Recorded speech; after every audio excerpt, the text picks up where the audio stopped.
I'm Coach Corey Wayne, and this is my video coaching newsletter. And the topic of this newsletter is going to be stop apologizing for your interest.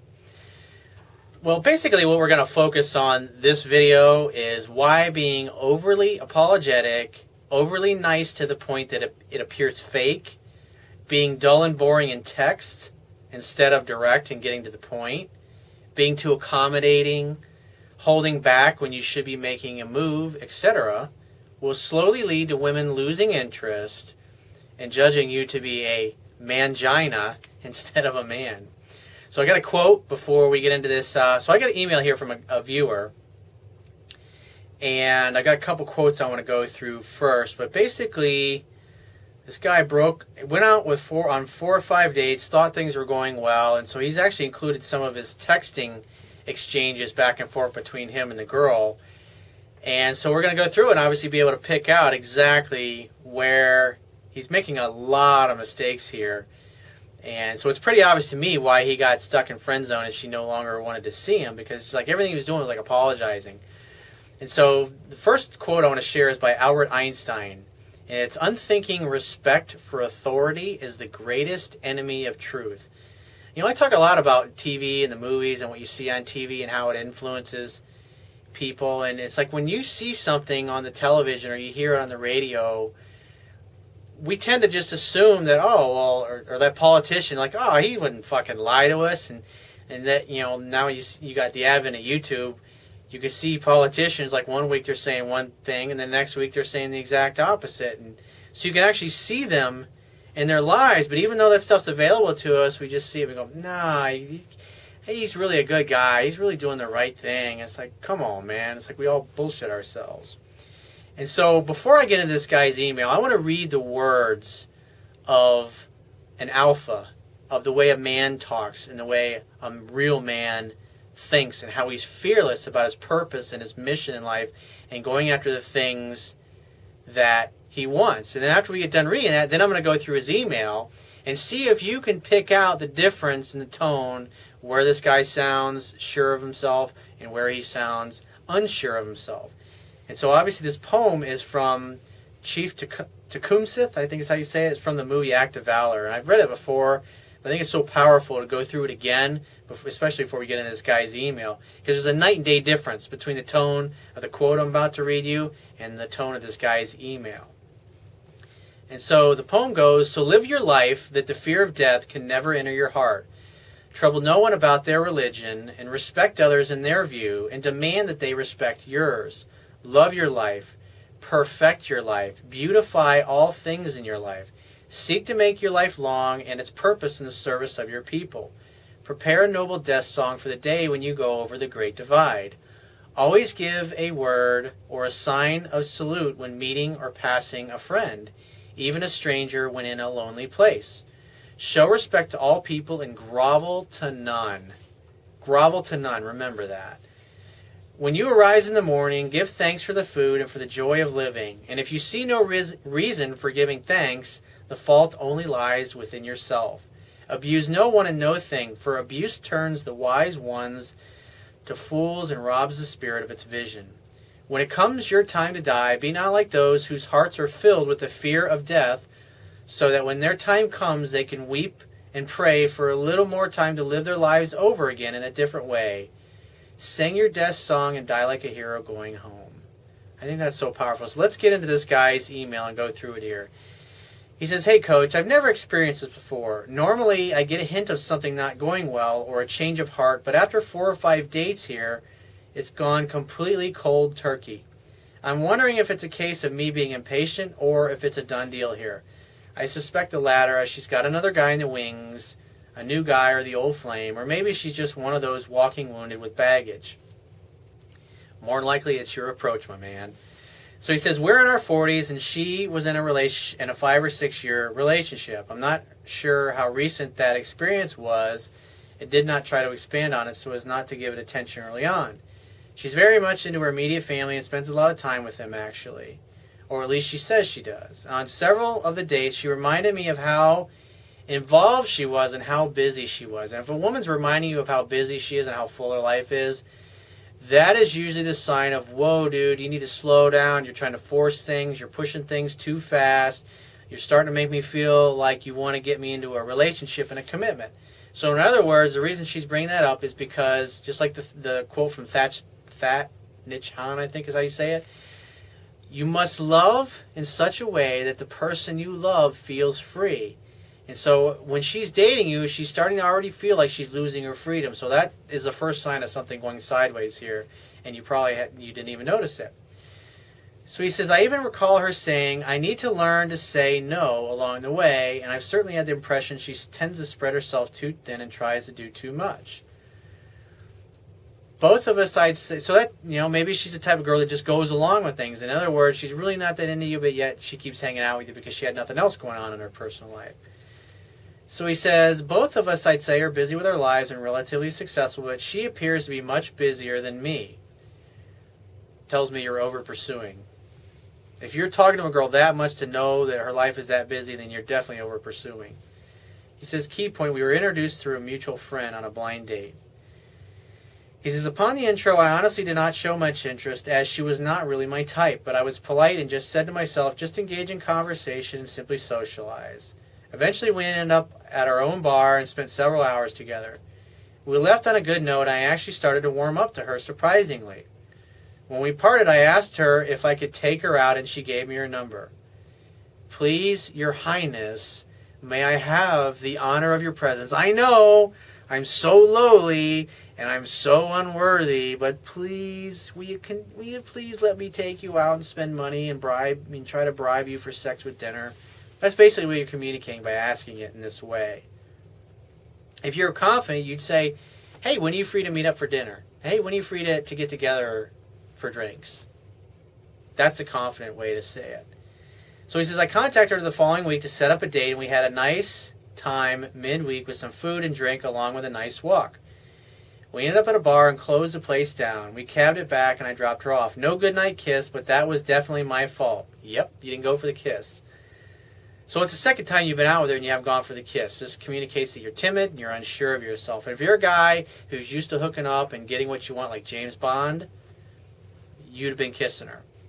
But you didn't go for it because you were afraid to do it. You were apologizing for your interest. He says, I also did not feel an invitation to her place was in the making, and that did not bother me as I was not seeking it, really. I just wanted to get to know her a little more. Second date, I contacted her during the week and invited her to a picnic that weekend. We spent all afternoon together, and the most time we'd ever spent throughout all of our dates. And all I could say is it went rather well in terms of conversation and engagement. We finally made out as well, but I could tell she was a little hesitant initially. We also had a nice walk, and I could tell she was somewhat more comfortable in getting closer. In the end, I dropped her off, and I felt it was a nice day. The third date, I did the same. Contacted her midweek to set something up, and we did dinner at a restaurant. Again, good conversation. The vibe was good overall, I thought.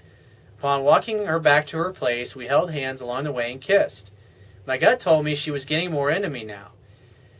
It's important to notice, like when you're in this situation, you're touching her and you're grabbing her hand, is that at some points the women are going to let go.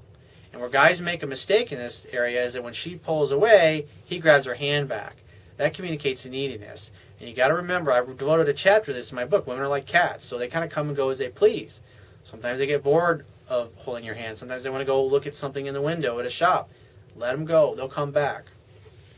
But if you pursue, you grab their hand, or you want to hold on to them more, or you want to continue kissing when they don't, you got to pay attention to these things.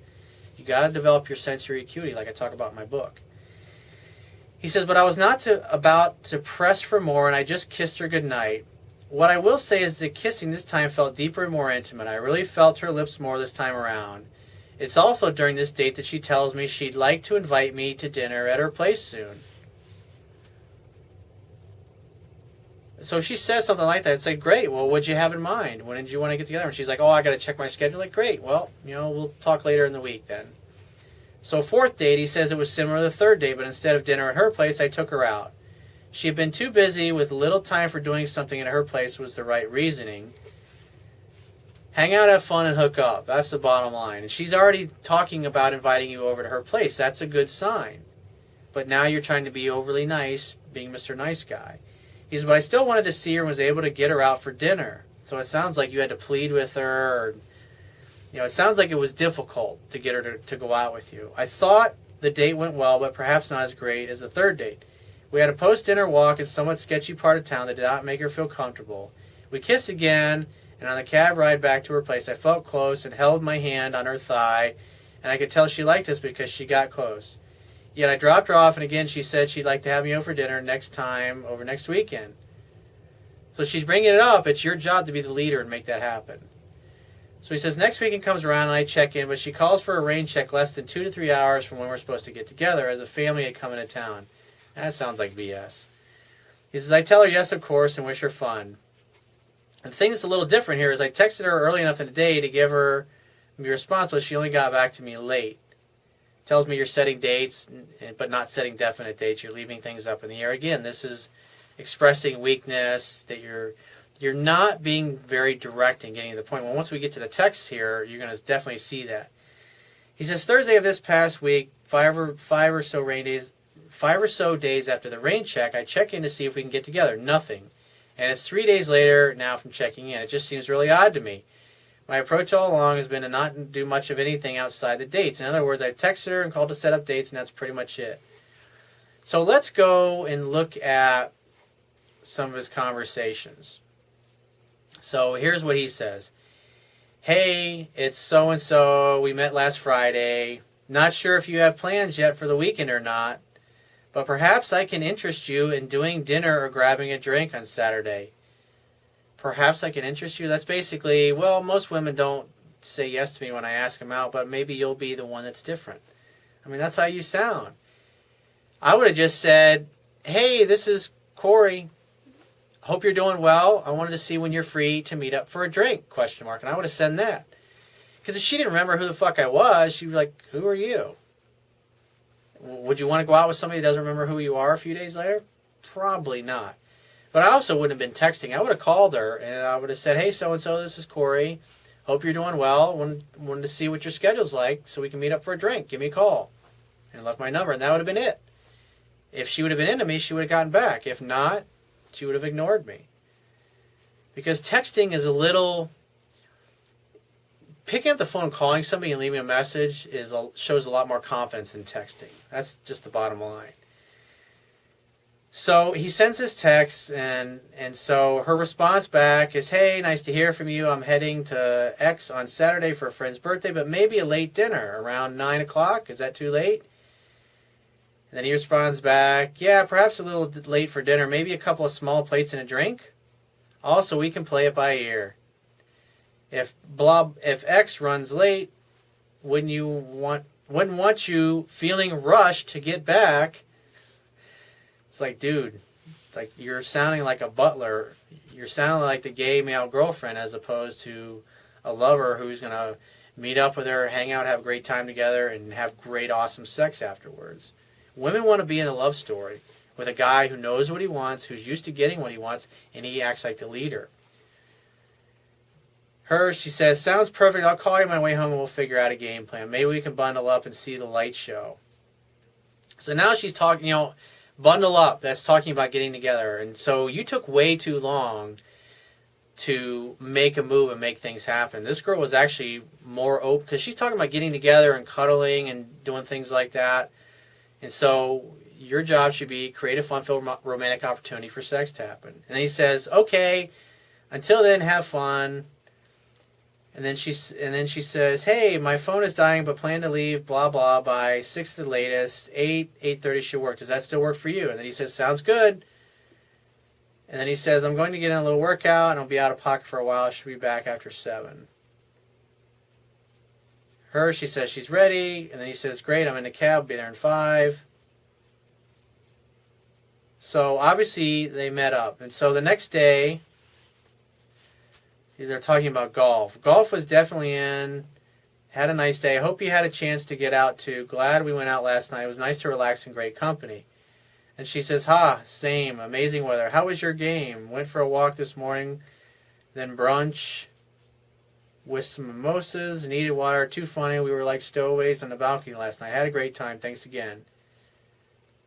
How's hump day treating you? So it's like basically, then he said, so they're just like, these are texts going back and forth over the course. This is like 3 days later, 4 days after the date, their first date. And so here, again, you're texting and you're having conversations in the middle of the day, and the phone is for setting appointments. And so this is what you're doing. You're starting to text more and more. And the more you talk and texting, the more you sound like a guy who's not used to getting what he wants. And a lot of these texts are boring and just completely unnecessary. And speaking of which, here's one where he says, "Gym for me, boring but needed. I'm off to blah blah tomorrow. Have a great second half of the week." Her, "Oh, you're being good. Me, not so much." And then he says, "Just thought I'd check in to say hi. How are things thus far this week?" And she says, "Can I give you a call later on?" And she says, "Sorry, I'm just getting back to you. I'm at dinner. I'll be home around 9. Is that too late to chat?" He says, "No worries. Just wrapping up the gym. I'll ring you sometime around 9:30 if that's okay." She says, "Yes, perfect." So, let's see here. He says, so now they're making a date. This is like on the 24th. So this is about 2 weeks after their first date. Let's see here. I mean, these texts that are going back and forth, there's just a lot of unnecessary texting that I see here. And hope you're having a nice Monday. Yesterday was great with you. She says, "Your day sounds great. Just got home from working out. Had dinner at my mom's house. She's happy, blah, blah, blah." Me, "Hopefully you had a better Wednesday, off to blow off some steam." In other words, it's kind of like the energy, "Hey, how's things going?" "Oh, same shit, different day." It's like the kind of mindset. That's the kind of vibe that you give off. Basically, the vibe that you're giving off in your text is that my life is kind of boring and sucks, but hey, I'm talking to you and things are looking up. That's basically, and so she's seeing that you don't really have much going on in your life, and your life is kind of dull and boring. And so he says, let's see here, this is a few more days later, and he texts, "So his party girl recovered." And she says, "Oh, I went to bed at 2, barely survived yesterday. Called it an early night. How's your week going?" He says, "Glad to hear. I'll be glad when 5 o'clock gets here. Rough week, but that's how it goes sometimes." You want to sound positive, optimistic, upbeat. You're sounding like a guy who's working a job he hates his job, and his life is kind of boring and dull. And that's the energy and the vibe you're giving out. Women want to be in a love story. They don't want to be in a love story with a guy who is bored with his life and is bored with his job, and that's the way you're coming across here. And so he says, "I know you'd be out for Sunday, but how's the rest of the weekend looking?" She says, "Saturday I'll book, maybe next week. I'm free on Tuesday." He says, "No worries. I'll see how early next week shapes up, and I'll check in with you." And again, she's saying, "How about Tuesday?" And instead of making a definite date, you're going, "Oh, I'll check in with you Tuesday, Your Highness." Again, not being direct, not getting to the point. You're just leaving things up in the air. It's like the more steps that you put in between making dates and actually going on dates, the higher the likelihood is that the date won't actually happen. And so then she says, "I'm gone next weekend, so hopefully we can connect during the week." So this tells me that he called her on Tuesday, and now she's busy. Let's see. Looks like the guys are flaking tonight. If you don't have any plans already, would love to do dinner or something. So in other words, "My friends are blowing me off, and I have nothing to do. Will you please spend time with me?" So now you look like, my friends don't even want to hang out with me. That's just, think about this. Before you text something to a girl or you say something to a girl, think, is this going to make me look more confident and have a more full life, full of friends and family who love me and care about me and want to hang out with me, not blow me off the last minute? Think about that. So he says, this is a few days later, checking in before it gets too late in the day. Still interested in trying to get together this evening sometime. Sure, tonight, Wednesday, I just need to pack. I'll let you know. He says tonight's fine. If you have a preference for Wednesday, that works too. He's just, "I'm flexible. My schedule's wide open, Your Highness." He says, "Assuming tonight or tomorrow, what time do you think? Would you prefer dinner or both? I'm fine either way." Now you're asking her to make the choice. "If tomorrow is good for you, let's do it. Dinner sounds great." Okay. Let's see. "I'll book and confirm." Awesome. Let's see. "I'm on the way." Blah, blah, blah. And again, the issue, like I said, this is just kind of how the exchange goes. And so, I mean, there's a bunch of other texts here. I'm not going to really go into the rest of these texts, but, this is basically, I think I pointed out enough places where you went wrong. I mean, he's got like 3 pages of text here that he sent me, and that's way too much. You only need to send 2 or 3 texts to make a date and then get off the phone. And so what you're doing is you're basically talking this girl out of liking you with all of this unnecessary, boring texting that's going on. You're like too accommodating. You're not making definite dates. You're always waiting. Okay, you can't. Oh, I'll call you Tuesday. It's like you leave things up in the air, and so you're putting a lot of extra steps in there that you don't need to be doing. And then obviously when you're going out on the dates, you're missing that. Like from the beginning when she's talking about bundling up, you should have suggested or you should have planned something where the two of you could hang out together and basically do that. End up in front of a fireplace together later, maybe with a blanket so you can kiss and fool around, be close to her place or your place, so when things get a little frisky and you guys start touching and making out, you can say, hey, let's grab a bottle of wine, or let's get some sake and go back to your place, or let's get some champagne and we'll go back to your place, or let's get some chocolates and go, whatever it happens to be. The idea is that is to escalate it, so ultimately, because what's the purpose of seduction? Is to get closer and closer until you actually end up inside of the person. So, like I said, that's where you went wrong. You basically talked this girl out of liking you, and you did way too much unnecessary texting. You're apologetic for liking her, and you're like putting her on a pedestal. And you basically acted more like a gay male girlfriend than a lover would act, and that's why she just blew you off, basically. And so I wouldn't do anything. If you hear from the girl, make a date. Otherwise, chalk it up to experience. So if you want to get my help, go to my website, click the products tab, and follow the instructions for booking a paid phone coaching session. I'll talk to you soon.